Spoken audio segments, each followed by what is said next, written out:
I married my colleague Thomas. However, after quitting his job, he invited his mother, Michelle, and his younger sister, Emma, to move into our apartment. Thomas, being prideful, continued pretending to be a full-time employee at a major company in front of them. Since they contributed nothing to the household expenses, I worked tirelessly to earn $4,000 each month for rent and living costs. Despite this, Michelle and Emma made daily snide remarks at me. One day, I overheard them bad-mouthing me to the neighbors. When I confronted them, they verbally abused me. You should be grateful we let you stay in this house. You only survive because of Thomas. Fine, then I'll stop being both his wife and the breadwinner. When I presented a signed divorce agreement, Thomas looked shaken. Don't take their jokes so seriously. But I grabbed my suitcase, opened the front door, and said, "Goodbye. If you want to play happy family, I'll gladly disappear. Whatever happens to you all afterward is no concern of mine." My name is Laura, and I'm a 48-year-old homemaker working from home. I've been married to my husband, Thomas, for 5 years. Thomas used to work for a major corporation, Brown Industries. When we met, we were both team leaders on our respective project teams and often discussed work over lunch. As we got closer, we kept in touch even after our teams were dissolved. Thomas's kindness and thoughtfulness gradually drew me in, and eventually, he confessed his feelings for me, and we started dating. I truly believed we could build a warm and loving home together. Never did I imagine that trust would be shattered so quickly. When we got married, we moved into a newly built apartment. We could have lived in a small old apartment near Thomas's office for a while and saved up for our own house, but Thomas refused it. We're both working full-time and earning enough to cover it, right? That's true, but there are plenty of cheaper places. Why not go for something more affordable? I wouldn't even mind a used apartment. Thomas shook his head at my suggestion. No way. All my coworkers get financial help from their parents and live in high-end apartments. Why should we lower our standards? In the end, he overruled me, and we signed a lease for a $3,000 a month rental. At the time, our combined annual income exceeded $100,000, so I figured it'd be fine.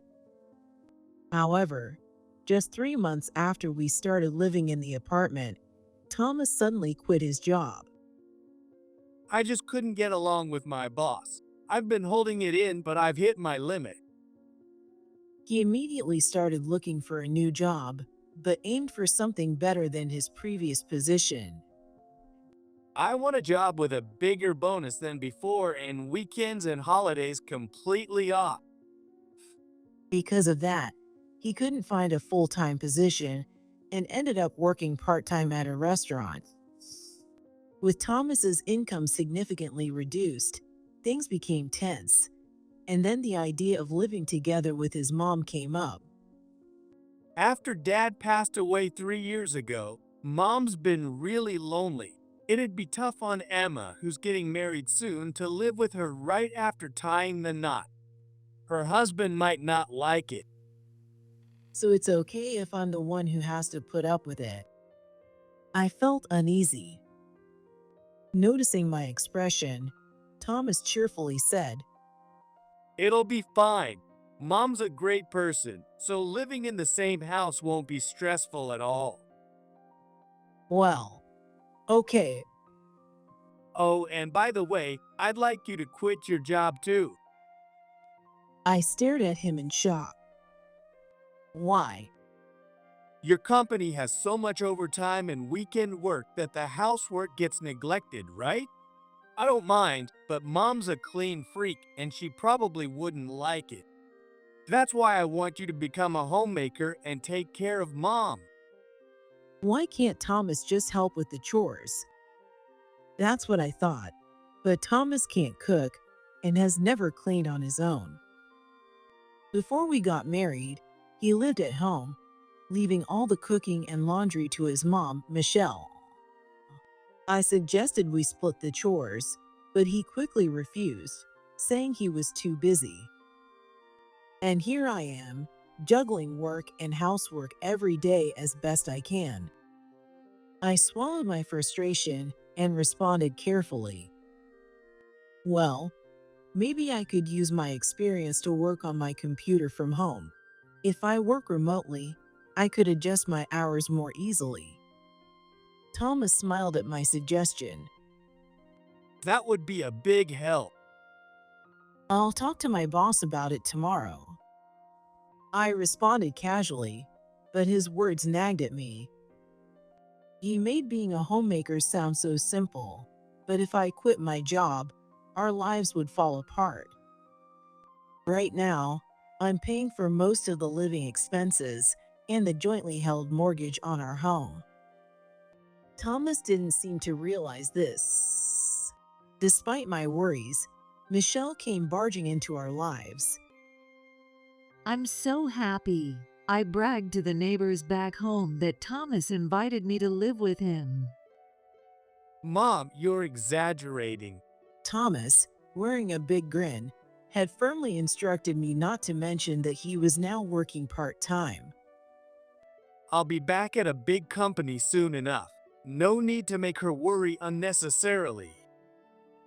For the record, I didn't particularly like or dislike Michelle. Like most daughters-in-law, I just hoped we could maintain a polite distance. But that idea was shattered within a few days of living together. Laura, don't worry. Mom said she'll help with the housework since she's not working. Really? That's great. Even though I'm home, I spend more than half the day working on the computer, so her help would really lighten the load. This was the conversation Thomas and I had before Michelle moved in, but once she was living with us, she didn't lift a finger to help. On the contrary, she took over the living room as her personal space, left dirty dishes on the table, and scattered crumbs from her snacks everywhere. And yet, if the walls or floors were even slightly dirty, she would launch into passive-aggressive complaints. Laura, there's grease splattered on the kitchen wall. Are you cleaning properly? Sorry. The window frames are dirty. Don't you know it's common sense to clean all the windows every day? You should also be mopping the floors regularly. You have time to play on the computer, so you can do it, right? Frustrated, I finally confronted her. Michelle, as I've explained many times, I work on my computer. I'm constantly on a tight schedule, so I can't dedicate as much time to housework as I'd like. But she would always respond with a condescending smile. Acting all high and mighty when all you do is doodle. There's no way anyone would pay you for that. After hearing this day in and day out, I felt my stomach tighten with stress. When I confided in Thomas, he just laughed it off. Mom's old-fashioned. She thinks computers are just toys. She'll come around eventually, so just ignore her. Just as my frustration was building, Thomas's sister, Emma, ended up moving in with us as well. And, of course, it was Michelle's idea. Emma's partner cheated on her, so the engagement was called off. Since it was an office romance, she didn't want to deal with the awkwardness from her coworkers and ended up quitting her job. I see. Michelle and Thomas exchanged concerned looks over the dinner table. Emma said she can't afford her apartment rent, so I invited her here. Invited her? This is my and Thomas's house, not yours, Michelle. Since barging into our lives, Michelle hadn't paid a single cent for living expenses, constantly complained, and even made me prepare her drinks. She frequently asked Thomas for spending money, which she used for trips and concerts. In the end, I've been managing the increased grocery and utility bills by cutting down on my own personal expenses and tightening our household budget. And now Emma, who's also unemployed, is moving in. My burden just keeps growing. Before bed that night, I pleaded with Thomas. If Emma's moving in, we need to ask her to contribute to the grocery and utility bills. I'm already struggling to make ends meet. If our expenses go up any further, I'll be completely broke. I showed Thomas the budget app on my phone, but he just smiled nonchalantly. How could I turn away my sweet sister Emma when she's in trouble? I get that, but if helping family meant putting us into debt, it would be disastrous. Don't worry, Emma's only 40. She'll find a new job soon. Once she does, we'll have her contribute to the household. Really? Make sure you tell her that clearly. After confirming this, I reluctantly agreed. When Emma arrived, she turned out to be quite different from Michelle. She actually understood the concept of working from home. At dinner with all four of us, she even explained it to Michelle. Mom, you're so old-fashioned. These days, people can work from home using their computers. They even do online meetings and everything. Really? I didn't know that. Seeing Michelle's forced smile gave me a small sense of satisfaction. However, my relief was short-lived. Emma looked at me with a mischievous grin. But calling that a real job, it's more like something a student intern would do. What do you mean? Looking puzzled, Michelle tilted her head as Emma smugly explained. The pay is ridiculously low. Basically, Laura is being supported by Thomas. Right, Laura? It's not that low. I was about to argue when Thomas stepped in. Enough, Emma. Laura works hard to contribute to our household income, and she takes care of all the housework too. I have no complaints. We're family, so let's all get along, okay? With Thomas's forced smile, Emma pouted but reluctantly muttered. Well, if you say so. Thomas's intervention managed to prevent further conflict. One evening, as I walked down the hallway after my bath, I overheard Michelle and Emma talking in the living room. Hey, Mom, does Laura always act so stuck up? Emma asked in an annoyed tone. From what I saw today, she talks to Thomas like they're equals, even though she's just his wife, and she doesn't show any respect for us. Thomas spoils her way too much. Exactly. Michelle exclaimed loudly, agreeing wholeheartedly. She has no sense of her role as a wife, and it really irritates me. Thomas is so kind. He always takes out the trash for her, even though that's her job. That's awful. She'll probably start asking me to pitch in for household expenses soon. I can't stand the thought of that. Emma complained, and Michelle firmly declared, Don't worry, I won't let that happen. If Laura dares to ask for household contributions, I'll kick her out of this house. Really? You're the best, Mom. So don't worry about anything, Emma. Just relax and take your time finding a job when you feel like it. Thanks, Mom. Hearing their conversation, I let out a small sigh and headed to my bedroom.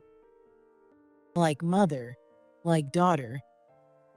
They live here as they please, with no understanding of how much effort I put into keeping our finances afloat each month. A few days later, Emma, who was now completely at ease in our home, had claimed the room next to the living room as her own. With Emma now as an ally, Michelle became even more overbearing, bossing me around and hurling verbal abuse more than ever. Laura, I'm hungry. Make me some lunch. I feel like steak for dinner tonight. Oh, and go pick up a cheesecake from that bakery in the next town. Even while I was in my room working on my computer, they would constantly call to me through the door, completely breaking my focus. Hey, make me some tea. That British one you ordered online the other day. I took some of those cookies your friend gave you. They'll go great with tea, so make it now. I can't right now. Give me an hour. I said now. You're so inconsiderate. Michelle's shrill voice turned hysterical. Hey, are you even listening? Yes. If I could go back to the moment Thomas first suggested we live with them, I'd firmly refuse. As I stood up from my chair, pausing my work once again, I clenched my fists in frustration. 3 years had passed since Emma barged into our home. Taking Michelle's words to heart, she hadn't bothered to look for a job and spent her days relaxing. Of course, she left all the household chores to me. No matter how busy I was running around, she and Michelle would sit together, watching TV or videos, laughing loudly as if they had no care in the world. Even when I closed my door and put in earplugs, their obnoxious laughter echoed through the entire house, making it impossible to concentrate. Meanwhile, Thomas still seemed intent on maintaining the illusion that he worked for a big company, at least in Michelle and Emma's eyes. He made me promise not to tell them the truth and handed over most of his part-time earnings to them as spending money. This left me covering the rent and living expenses for all four of us, totaling $4,000 a month, entirely out of my salary. Thomas, this isn't what we agreed on. I took the opportunity to confront Thomas while the two of them were out shopping. I knew it was probably pointless, but I couldn't keep it to myself any longer. When is Emma going to get a job? Neither she nor Michelle helps with any of the housework, and all they do is boss me around and make snide remarks. My stress is unbearable. Thomas, lounging on the couch and scrolling through his phone, looked up with irritation. Don't you feel bad for Emma? She's still too traumatized by her broken engagement to work. Forcing her to get a job would be wrong. But I'm cutting into my sleep just to keep up with everything. He sighed, clearly annoyed. You're healthy, so you can handle it. We're family. It's what you do when someone's struggling. That struck a nerve. In all the years since we got married, Michelle and Emma had never once done anything to help me. And I could confidently say they never would. Even though we'd only been married for 5 years, my love for Thomas had completely faded. Am I going to be stuck supporting these three forever? As those thoughts took root, and I carried on in a gloomy state of mind, a decisive event occurred. One afternoon, after finishing my shopping, I returned to the apartment building and walked through the entrance hall. From the far end, I heard Michelle and Emma's high-pitched voices. They must have just come down the elevator, ready to head out. Laura doesn't do any housework. Michelle's crude voice echoed through the entrance hall. Really? Is that true? It absolutely is. Laura is so arrogant. Isn't that right, Mom? Emma chimed in, her tone shrill, responding to a surprised female resident. Exactly. Every day, she lounges on the couch with her phone in hand, barking orders at me and Emma. She says, "I'm letting you live here, so you better work." And even though she's a stay-at-home wife, she spends Thomas's paycheck like it's nothing. That's awful. It was unclear whether the female residents believed their lies or were just humoring them, but the atmosphere became noticeably tense. Encouraged by this, Emma began speaking even faster. Laura only agreed to let us live here so she could make us do the housework. She acts all sweet in front of Thomas, but we're exhausted from how much she makes us do every day. Can't judge a book by its cover. That's scary. It all made sense to me. Lately, whenever I greeted the neighbors in passing, they would avoid eye contact. Then they would quickly hurry away. This explains it. As I walked into the lobby, I ran into Michelle and Emma. They seemed momentarily startled, but quickly exchanged smug glances and smirked. Oh no, the wicked wife heard us. That's fine. It's the truth. Let's go grab some coffee. The female residents glanced back at me briefly, but then walked out the front entrance shoulder to shoulder with Michelle and Emma. Emma was abandoned by her partner and came to stay with Thomas and Laura. Michelle had apparently told this story to the neighbors when Emma first moved in. Since then, they had attended residence meetings together and ingratiated themselves with the community. With their outgoing and friendly personalities, they fit in much better than I ever could, as someone shy and often cooped up working from home. They had no qualms about spreading outright lies, knowing full well that even if I told the truth, no one would believe me. The sheer unfairness of it all filled me with more misery than anger, and tears welled up in my eyes. I wiped them away with the back of my hand, got into the elevator, and returned to my apartment. Trying to distract myself, I began working on my computer, only to hear Michelle and Emma return home shortly after. What's for dinner tonight? I feel like something fancy, maybe steak. Emma's brazen voice echoed from behind the door once again. That sounds great. I'd love a salad from that famous place in the next town. Go grab one for me. Michelle cheerfully chimed in, her tone brimming with excitement. After the way they had just treated me, I couldn't fathom how they had the nerve to act like this. Don't forget to grab that popular dessert, the one people wait an hour in line for. Hurry before it sells out. Something inside me snapped. I stood up from my chair, strode to the doorway, and flung the door open. Enough already. When I spoke in a low voice, Michelle and Emma's eyes widened in surprise. Hi, I'm back. What's going on? Thomas had just returned and was walking toward us down the hallway. He looked puzzled when he saw my angry expression. Listen to this, Thomas. Michelle and Emma were just bad-mouthing me to the neighbors, spreading nothing but lies. As I unleashed my fury, Thomas responded with a remark that made me question my own ears. Come on, they shouldn't have let you overhear that. We just ran into her. It couldn't be helped. Emma shrugged, glanced at me, and smirked with the corner of her lips curled up. Who do you think you are to complain? You're just a leech with a pathetic income.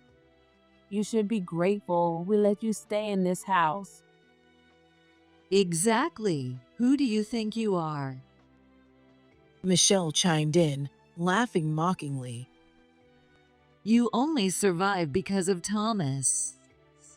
Fine, Then I'll stop being both the wife and the breadwinner. When I stated it firmly, Thomas's face showed a hint of unease. Hey, I'm divorcing you, Thomas, and I'm moving out. That should make the two of you happy, right? Divorcing? Don't be ridiculous. Thomas is the breadwinner, not you. In front of Emma, who was laughing hysterically, I thrust the signed divorce papers at her. A while back, I signed the form and tucked it away in a drawer so that I could use it if I needed it someday. Aren't you prepared? It's good for you that she will divorce you, Thomas. yeah. Sign it before Laura changes her mind. Prodded by the two of them, Thomas reluctantly signed his name with a grimace. Even as I packed my clothes into my suitcase, Michelle and Emma stood nearby, hurling snide remarks at me. Finally, it'll just be my family now. Good riddance. Don't come crawling back later. That's my line. I said that to the two of them and carried my suitcase to the front door. As I put on my shoes and turned around, I saw Thomas behind Michelle and Emma, looking visibly bewildered. Hey, can't you reconsider? Don't take Mom and Emma's little joke so seriously. I ignored Thomas's words and opened the heavy front door. Goodbye. I had completely lost any affection for Thomas, who stood by Michelle and Emma until the very end. If you want to play happy family, I'll gladly disappear. Whatever happens to you all afterward is no concern of mine. I left the apartment in my car, filed the divorce papers, and headed to a real estate agency. I found a weekly rental to stay in until I decided on a new home, signed the lease, and moved in. Once settled, I contacted the apartment management company and the insurance provider to transfer the ownership of the apartment and car into my name. I also went to a phone shop to change my number. Just blocking Thomas wasn't enough to satisfy me. On the way back, I picked up food and some wine, then enjoyed a quiet dinner in my new place. Thinking back, when I served store-bought food for dinner during busy times, Michelle and Emma would get furious, accusing me of trying to make them sick. What a terrible wife, they'd say. I had planned to work on some photo editing that evening, but moving and handling all the paperwork delayed my schedule. It was all because of those three. Although the thought made me angry, I realized I wouldn't have to deal with their interference anymore. I could finally work late into the night without being distracted by Michelle and Emma's laughter or their constant demands through the door. The next morning, despite being sleep deprived, I woke up feeling refreshed. The mysterious stomach aches and headaches I'd been experiencing disappeared as if by magic. Apparently, my stress they caused had been far greater than I had realized. A week later, I found a comfortable apartment outside the city and moved in. It was a rental located in a quiet residential neighborhood. About a month after that, my friend who worked at Thomas's company called me. She said Thomas was struggling to reach me for an important matter since my number was no longer in service. I had a good idea of what it was about, so I decided to call him myself. Hello? Thomas, it's me, Laura, what the hell do you think you're doing? he shouted angrily. What are you talking about? Don't play dumb. You changed the apartment and car ownership to your name. We're divorced. Of course I did, I replied calmly. You're living in that apartment with Michelle and Emma, right? Then you should pay for it yourself, I said slowly and clearly, as if explaining to a child. The car loan is also your responsibility. Up until now, I was paying for it out of kindness. Shut up. Together, the apartment car costs $2,000 a month. With the living expenses for the three of us, it's over $3,000. Do you think I can afford that on my $800 monthly income? Your family, you should help out. Thomas shouted angrily, letting his frustration take over. Why should I help complete strangers? For that matter, until recently, I was covering all of your living expenses, $4,000 a month, and yet I don't recall ever being thanked for it. How stingy can you be? A wife taking care of her husband's family is just how it's supposed to be. Oh, so now that we're divorced, you still want me to pay? You're the one who walked out on us. I never agreed to that. Talking to Thomas felt like trying to communicate with an alien. I couldn't help but feel exasperated. Fine, I still have some belongings to pick up, so I'll come by this weekend. Make sure you bring the money. I'll have Mom and Emma go out while you're here. Why? What's the point of that? Thomas suddenly started speaking quickly, sounding nervous. It's a marital issue. We need to talk about it, just the two of us. All right, I replied, ending the call, though I couldn't help feeling suspicious about his behavior. When the day arrived, I entered the apartment and was immediately taken aback. A strong, unpleasant smell hit me, and I saw garbage strewn everywhere, from the entrance to the hallway, the kitchen, and the living room. Dirty dishes were piled high in the sink, and empty snack bags and crumbs littered the floor. I couldn't believe the state of the apartment after only a month of my absence. As I was looking around the room, Michelle and Emma returned from their outing. We're back. The pancakes were delicious. What are you two doing back here? As Thomas panicked, the two of them gave him puzzled looks. Isn't Laura here to apologize to us? If that's the case, we need to hear it directly.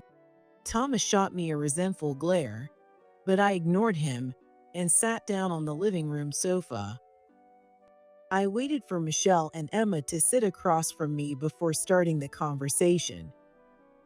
Sorry to drop by unannounced. I wanted to apologize to you both for something I've kept secret. It's been weighing on my conscience. What are you talking about? I looked back and forth between Michelle and Emma, putting on a polite smile. Actually, Thomas quit his job a long time ago. He's a part-time worker now. Michelle and Emma's eyes went wide, while Thomas turned pale. Laura. What? Michelle let out a shrill, bewildered voice, her face twisting in disbelief. Still smiling, I elaborated. Though he's working technically, 4 hours a day, 4 days a week. It's more like a high schooler's part-time job. The rest of his free time, he's been gambling and having fun.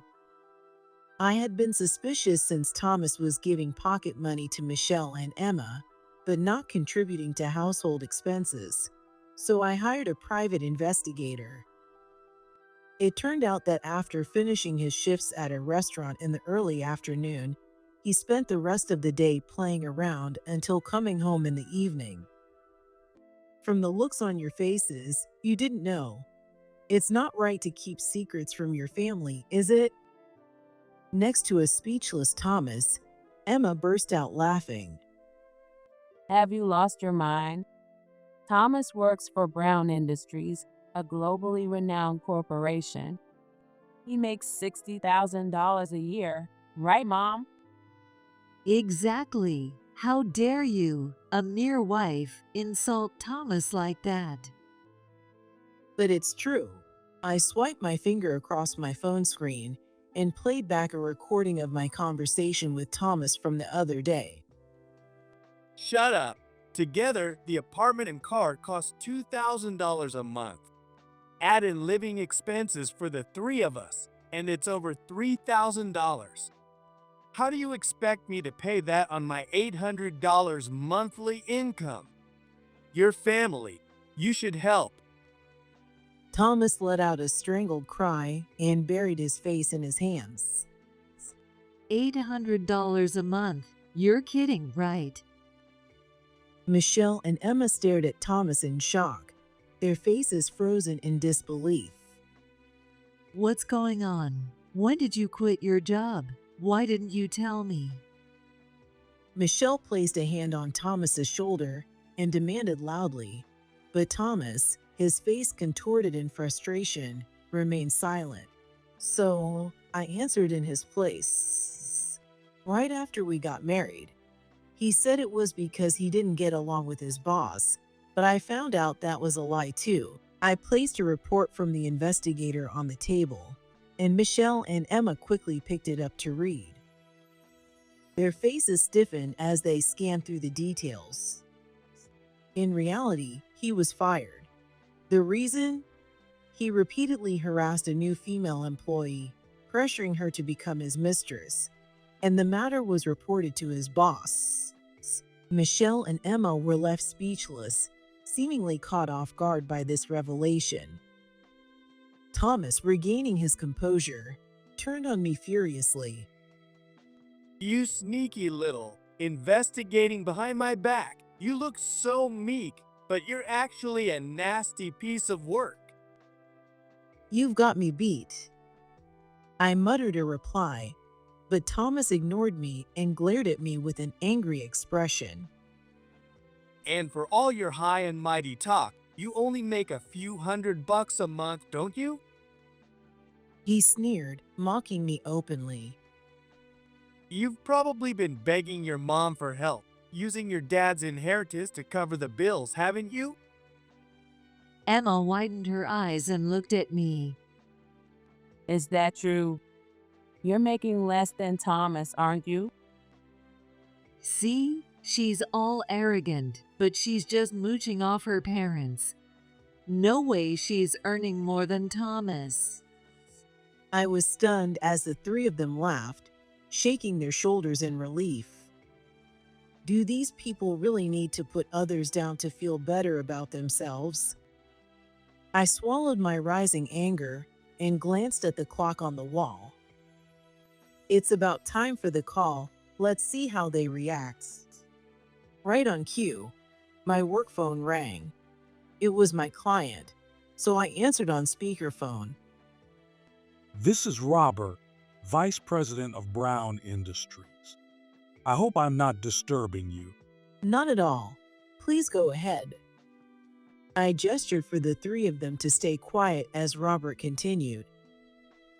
Regarding the logo you designed for us recently, our CEO, John, would like to thank you personally. We were hoping to arrange a dinner meeting. Would that work for you? Thank you.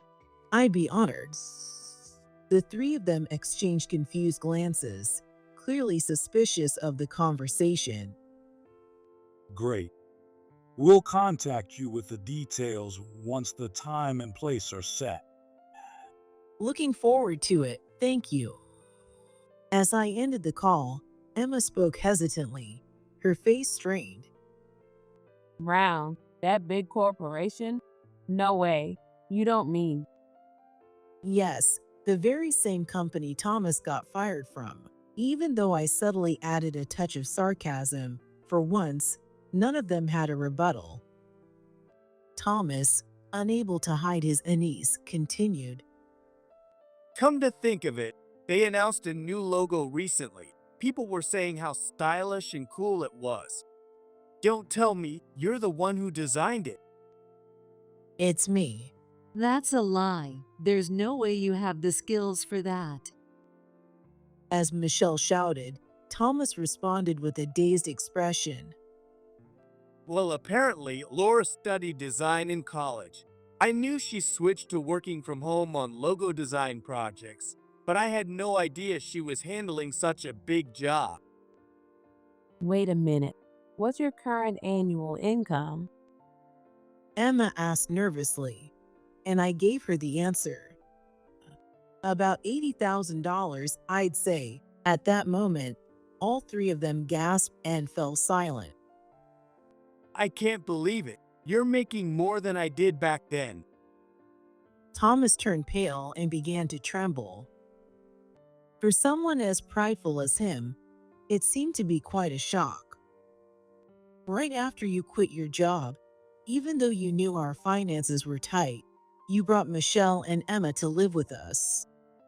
They wanted to come. What was I supposed to do?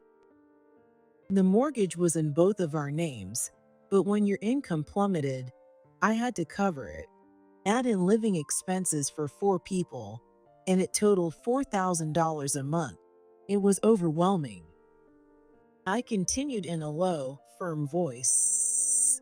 I took on more work, sacrificed sleep, and worked tirelessly. I had to dip into my savings while building up my portfolio until I finally started getting contracts from major companies. So, you really worked hard, Laura. So you weren't just pretending to be busy. You really were. Why didn't you tell us?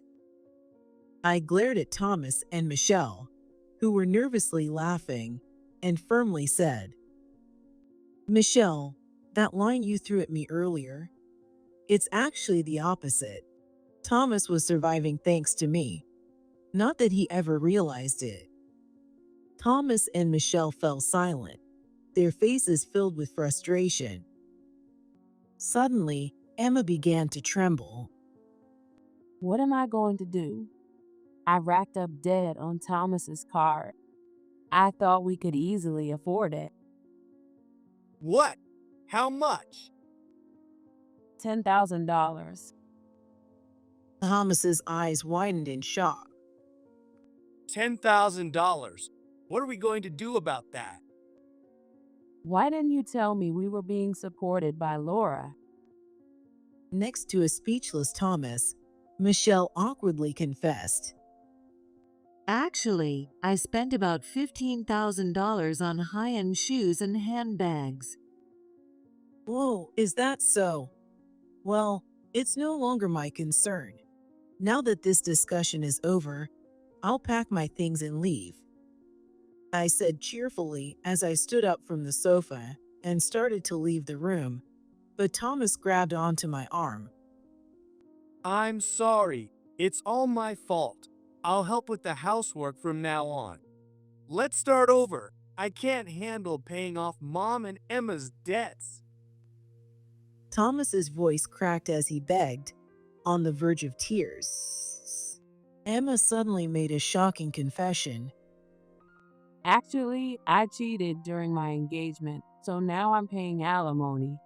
What? Along with Thomas and Michelle, I also blinked in surprise. This was a fact I was hearing for the first time. Emma continued, smiling sweetly. It doesn't seem like I can borrow any more money from Thomas, and I really don't want to work. So I was hoping Laura could cover it for me. I'll pay you back someday, okay? As Emma pleaded with me, Michelle's eyes narrowed angrily. Wait, you cheated. It wasn't your partner who betrayed you. If I told the truth, you'd have been mad at me. Of course I would. You liar. Ignoring Thomas's sobs and Michelle's yelling, I firmly declared, I refuse. From now on, you can all work together as a family and figure it out yourselves. Shaking off Thomas's grip, I walked into the bedroom. I quickly packed up the rest of my belongings into boxes, arranged for a moving company to deliver them to my new place, and left the apartment. Later, I heard from a friendly neighbor that after I left, their shouting echoed through the hallway late into the night, prompting another resident to call the police. The police gave the three of them a stern warning before leaving. Since the argument was audible to everyone, Their situation became the talk of the building. Unable to face the scrutiny, they moved out a few days later. It was likely a practical decision, given they wouldn't have been able to pay the rent at the end of the month anyway. According to mutual acquaintances, Thomas also couldn't keep up with his car payments and eventually had to sell the vehicle. Apparently, he learned his lesson from this ordeal and began dedicating the time he used to waste on gambling to working part-time jobs, raising his annual income to about $20,000. However, Emma and Michelle remained as lazy as ever, refusing to do any housework and continuing to live off Thomas's income. The eldest son supporting his family is just how it should be. Exactly. Keep working hard to pay off our debts. They shamelessly relied on Thomas, who finally snapped. Are you kidding me? If you're home all day, at least do some housework. This place is a complete dump. Arguments like this became a daily occurrence, even in their rundown apartment. Their constant fighting earned them a reputation as troublesome tenants, and the landlord has already demanded they move out. Since Michelle, Emma, and Thomas are no longer in my life, I've been able to enjoy a comfortable and peaceful daily routine. Perhaps my newfound peace of mind has contributed to the high praise I've been receiving, as major projects keep coming my way. The other day, during a meal with the CEO John, he gave me glowing compliments. His face lit up with a warm smile. I'd love for you to design the logo for our new product. Can we count on you? Of course, I'd be delighted to take it on, I replied immediately. The success of my work with Brown Industries has sparked a flood of requests from other companies as well, leaving me happily overwhelmed. It brings me so much joy to know that my work can put a smile on someone's face.